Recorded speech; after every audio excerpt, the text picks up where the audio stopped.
The Invisible Man. Written by Herbert George Wells, read for you by Ed French. Chapter 4.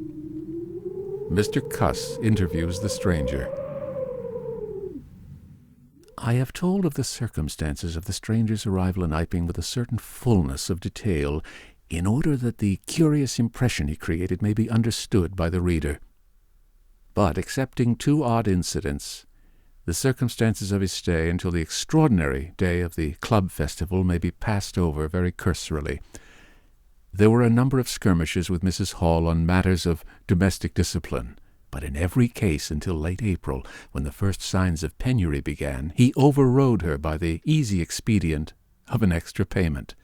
Hall did not like him, and whenever he dared, he talked of the advisability of getting rid of him. But he showed his dislike chiefly by concealing it ostentatiously, and avoiding his visitor as much as possible. "Wait till the summer," said Mrs. Hall sagely.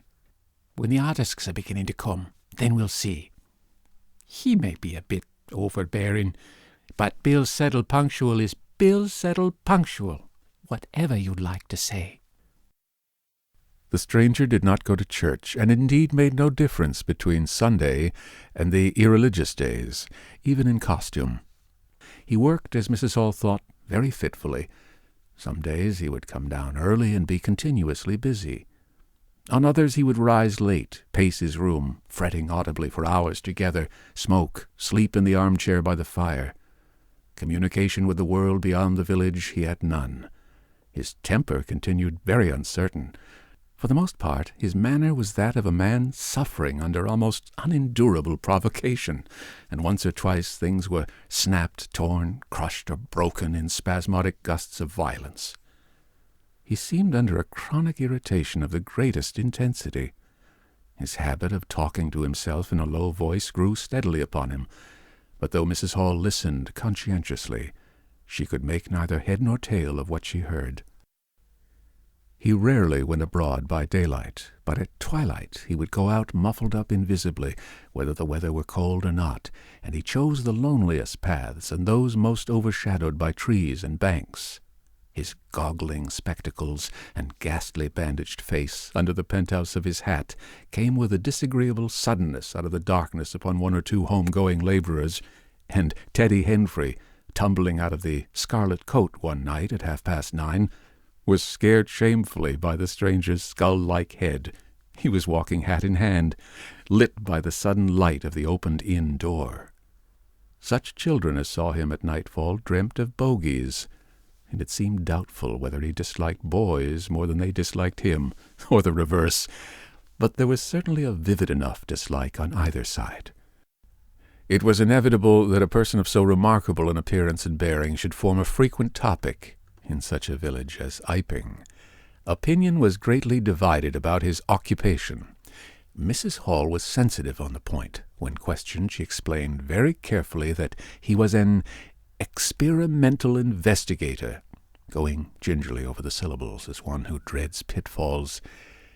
When asked what an experimental investigator was, she would say with a touch of superiority that most educated people knew such things as that, and would thus explain that he discovered things.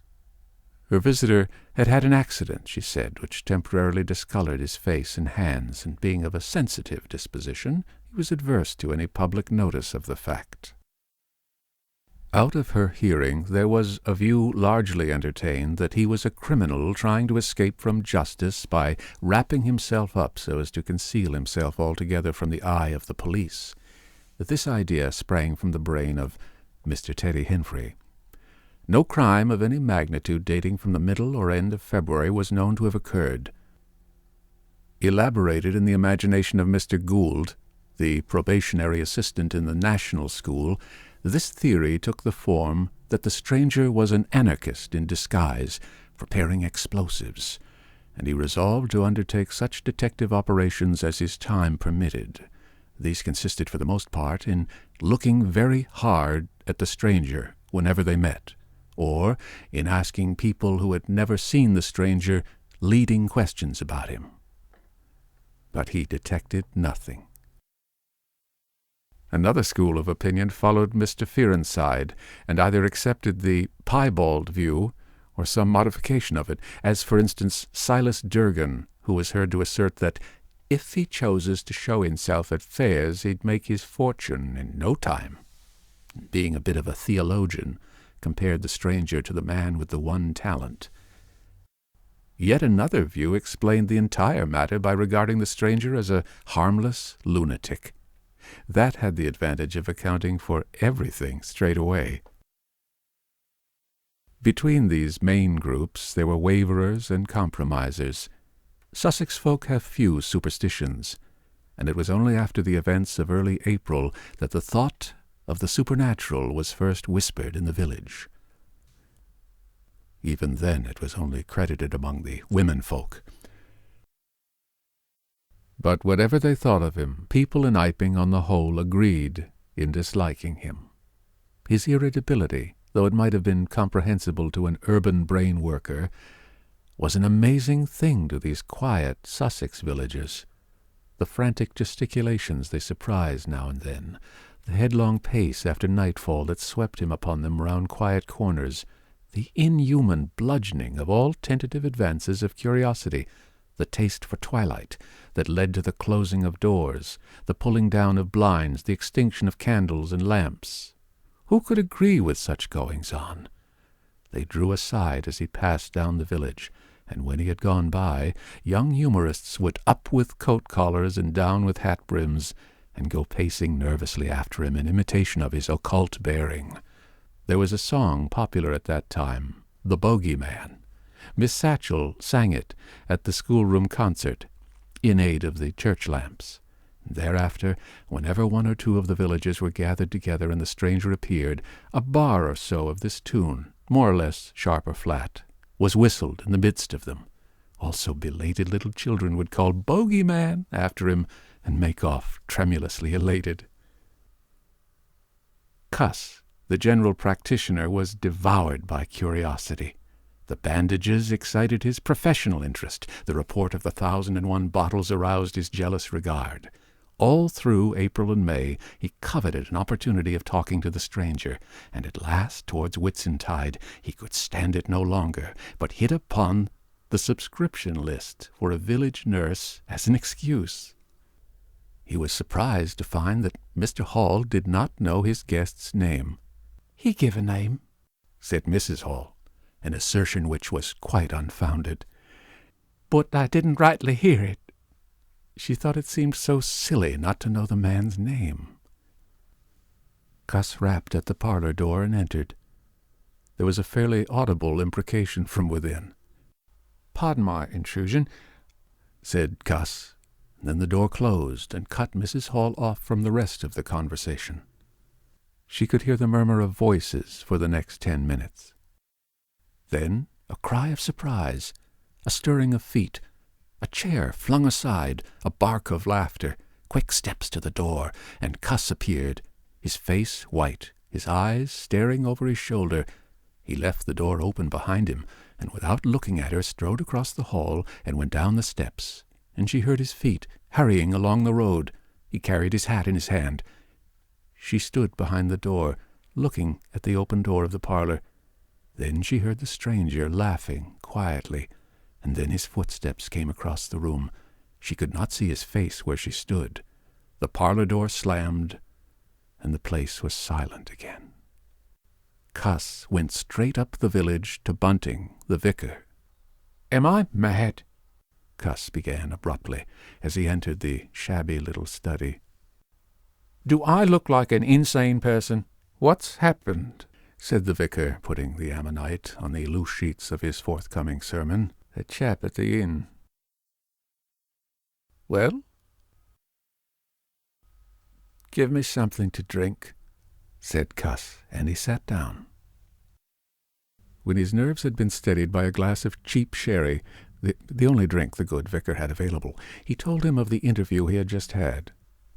"Went in," he gasped, "and began to demand a subscription for that nurse fund. He'd stuck his hands in his pockets as I came in, and he sat down lumpily in his chair, sniffed, I told him I'd heard he took an interest in scientific things. He said yes, sniffed again, kept on sniffing all the time. Evidently recently caught an infernal cold. No wonder wrapped up like that. I developed the nurse idea, and all the while kept my eyes open. Bottles, chemicals everywhere, balance, test tubes and stands, and a smell of evening primrose. Would he subscribe? Said he'd consider it. Asked him point blank, was he researching? Said he was. Long research? Got quite cross. A damnable long research, said he, blowing the cork out, so to speak. Oh, said I, and out came the grievance. The man was just on the boil, and my question boiled him over. He had been given a prescription, most valuable prescription. What for? Wouldn't say. Was it medical? Damn you, what are you fishing after? I apologized. Dignified sniff and cough. He resumed. He'd read it. 5 ingredients. Put it down, turned his head, draught of air from window, lifted the paper, swish rustle. He was working in a room with an open fireplace, he said, saw a flicker, and there was the prescription burning and lifting chimneyward. Rushed towards it, just as it whisked up the chimney, so. Just at that point, just to illustrate his story, out came his arm. Well, no hand. Just an empty sleeve.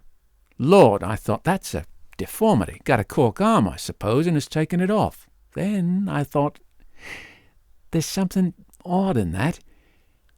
What the devil keeps that sleeve up and open if there's nothing in it? There was nothing in it, I tell you. Nothing down it, right down to the joint. I could see right down it to the elbow, and there was a glimmer of light shining through a tear of the cloth. Good God, I said.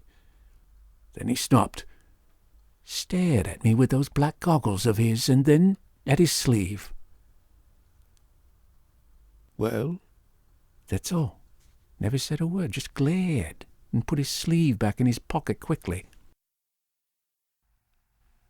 I was saying, said he, that there was a prescription burning, wasn't I? Interrogative cough. How the devil, said I, can you move an empty sleeve like that? Empty sleeve? Yes, said I, an empty sleeve. It's an empty sleeve, is it? You saw it was an empty sleeve? He stood up right away. I stood up too.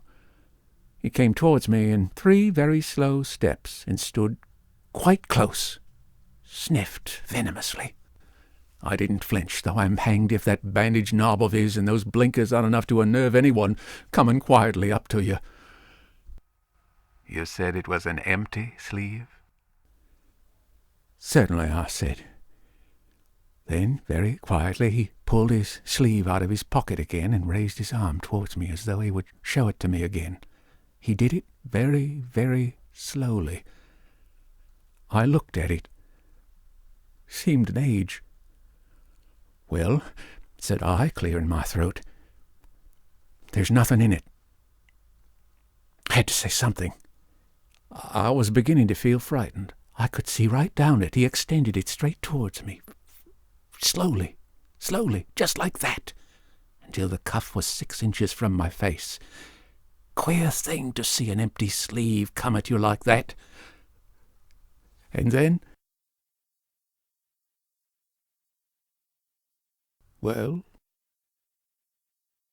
something exactly like a finger and a thumb it felt, nipped my nose. Bunting began to laugh. There wasn't anything there, said Cuss, his voice running up into a shriek at the there. It's all very well for you to laugh, but I tell you I was so startled I hit his cuff hard and turned around and cut out of the room. I left him. Cuss stopped. There was no mistaking the sincerity of his panic. He turned round in a helpless way and took a second glass of the excellent Vicar's very inferior sherry. When I hit his cuff, said Cuss, I tell you it felt exactly like hitting an arm. And there wasn't an arm. There wasn't the ghost of an arm. Mr. Bunting thought it over. He looked suspiciously at Cuss. "It's a most remarkable story," he said. He looked very wise and grave indeed. "It's really," said Mr. Bunting with judicial emphasis, "a most remarkable story."